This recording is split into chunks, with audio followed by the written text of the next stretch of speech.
ሳይቀርብ ሳይፈጠር አመት ከ6 ወር ምን ነበር የሚሏችሁ? ትጥቀናው ልንቀየራችን ትታጠቃላችሁ፣ አለበለዚያ ያሰብነዋል እሱን እንሰራለን አብረን ምን ይሆናል እያሉ። የት ነበርስ የምታድሩት? እዚህ ውጭ ላይ ነው።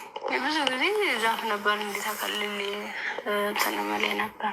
እዛ በምትሆኑበት ጊዜ በተለይ ለሴቶች አስቸጋሪ ሁኔታ ከንጽህና መጠበቂያ ማግኘት ነው።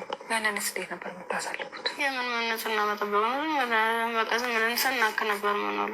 ከ1 አመት ከ6 ወር በኋላ ምንድን ነው የተፈጠረው? መጨረሻችን ላይ ሰልፍ አሳለፉን። እርቃናችንን አውልቀው ልብሳችንን ካወለቁ በኋላ ሰልፍ ሲያዙ እኔ አጋጣሚ ከ5ኛ አካባቢ ላይ ነበርኩኝ። ግንኙነት ከተደረገ በኋላ እንዲህ ሲጨቀጭቁ ራሱ በፌሮ ሲወጉ አላስታውስም።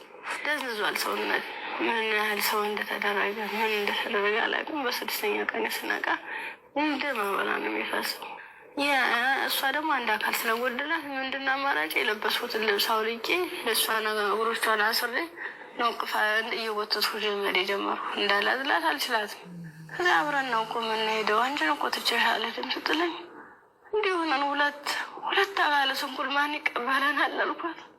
ምክንያቱም ማንም ቢሆን እንደዚህ ደሜ እየፈሰሰ እንደዚህ ምድሩ ሁሉ ጨልሞብኝ ነገ ወዲያ የተሻለ ህይወት አገኛለሁ ብዬ ነገ ወዲያ ጥሩ ቦታ ደርሳለሁ ብዬ አሰብኩት ልጅ በቃ መጨረሻው እንደዚህ ሲያምር እንደዚህ ሲሆን በጣም ከፋኝ። በቃ ለሁሌውም ነገር ወዲያ እንዴት ነው የምሆነው? ምንድን ነው ማድረግስ የምችለው? በምን አይነት መልኩ ነው ህይወቴንስ መጠገን የምችለው? አይዞሽ የምለኝስ ማንኛው ሰው ነው? በቃ አለው እንደዚህ መጨረሻ ላይ ምንድን ነው ጎዳና ተዳዳሪን የሆንኩት። ጎዳና ነው ወድቄ በቃ እኔ እንጂ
የዩኒቨርሲቲ ተማሪ እኮ ማለት 20 ዓመታቸው ነው። የኔ ልጅ ማለት እናቴ የተደፈረችው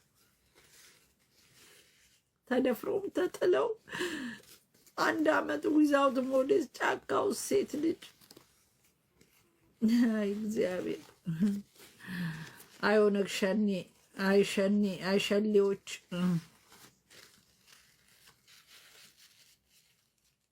ፈጣሪ እውነት የለህማ የነዚህን ካላሳየህን ሆነች።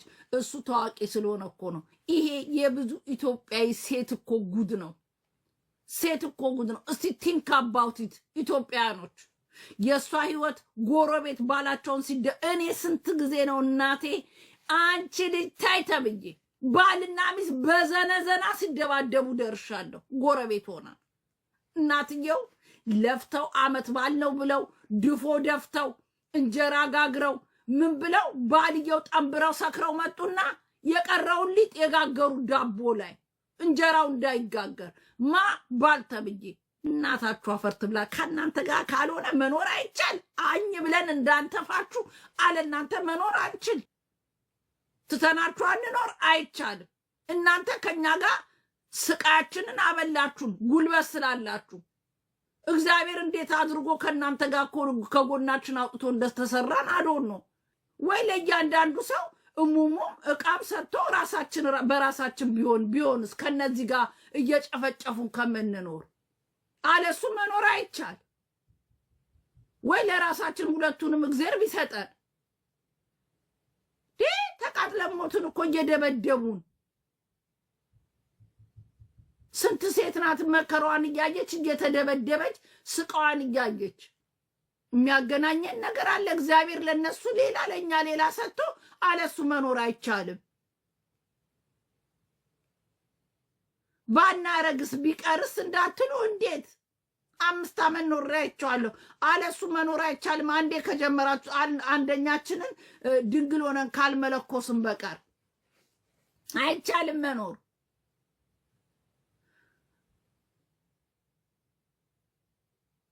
እየደበደቡ እየቀጠቀጡ ስንት የኢትዮጵያ እናት ናት አይኗ ጠፍቶ አፍንጫዋ ተጣሞ ቤተ ክርስቲያን ሲቀሩ ለምን ቀሩ? ጌቶች እንዳሳደሩን ይላሉ። ጌቶች ሲቀጠቅጡ ያድራሉ። የኢትዮጵያ ወንድ ክፈቺ ቂጥሽን ብሎ እኮ ነው ሱሪውን ከፍቶ አባቱ የጎደጎደለ ጉድጓድ ይመስል ጥልቅ ከዛ ይወለዳል። ምንም እኮ አያውቁት። የእኛ እናቶች ሴክስ ምን እንደሆነ ራሱ አያውቁትም። ሰክረው ከመጡማ ሁሌ ሬፕ ነው የሚደረገው። ሴት ኢትዮጵያ ውስጥ ሁሌ ሬፕ ሰክረው ከመጡ በተለይ ተኛች፣ እሷ ተኝታለች፣ ቀድማኝ ተኛች። ምን አባሽ ነው ቀድመሽኝ የምተኙ ይሉና ሬፕ። እሷ ትፈልግ አትፈልግ፣ ጠዋት ቸርች ትሄድ አትሂድ፣ ትፈልግ አትፈልግ፣ ሰክሮ መጥቶ ያንን እንደምን ብሎ ቀበቶን ይፈታና ያወልቃል። እሷ ፓንት እንኳን ካረገች ፓንቷን በጭቆ ገንጥሎ ጉድጓድ ውስጥ።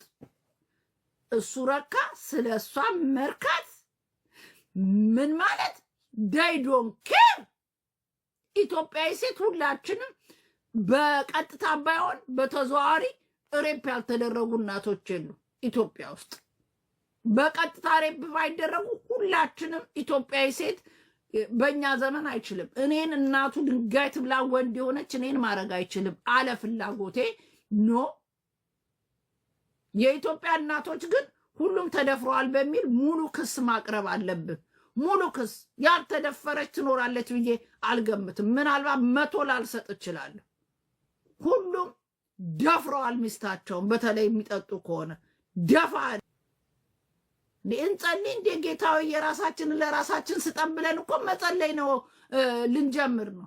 አትሊስት እኛ ተበድለን ኖረናል ወይ ከኛ የሚወለዱት በታች ያሉት የራሳቸውን ለራሳቸው ስጣቸው ብለን እንጸልይ እንዴ።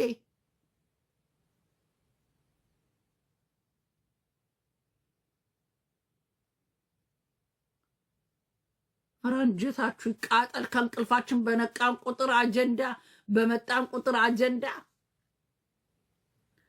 የዚችን ልጅም ቪዲዮ እየፈለጋችሁ እያንዳንዳችሁ ቲክቶካችሁ ላይ ሼር አድርጎ፣ አለበለዛ ጨካኝ ሌባ ገዳይ መሆንን አረጋግጣለሁ።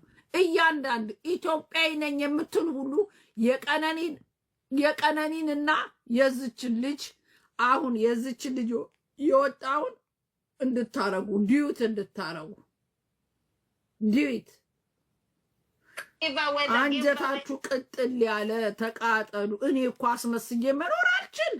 አይዶን ኬር ብዬ ፖለቲካ ላውራም ብዬ ጸጥ ብያለሁ። የሚያስብል ቪዲዮ ኤቭሪዴይ ይወጣል እና የታባታችሁ እጄ ልኖር? ለሐቅ ኖሬ ሐቅ ተናግሬ ለምን ሲጥ አልልም?